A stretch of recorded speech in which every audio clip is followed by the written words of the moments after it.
ఇంత గలీజ్గా నీకు పెడితే కామెంట్లు అప్పుడు నువ్వెట్లా రియాక్ట్ అవుతావు చెప్పు? గలీజ్గా కామెంట్లు పెడితే నువ్వెట్లా రియాక్ట్ అవుతావు? గట్లనే నేను కూడా రియాక్ట్ అయినా. ఇప్పుడు నేను అనవసరంగా ఎవరైనా తిట్టిరనుకో,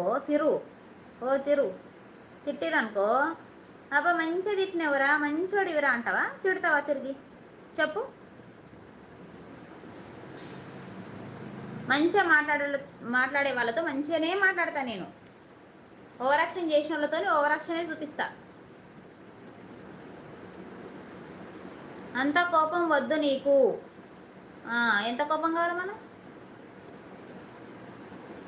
ఆన్లైన్ వేరు, ఆఫ్లైన్ వేరు. ఆన్లైన్లోనే తిట్టిరు అనుకో, ఏం చేస్తావు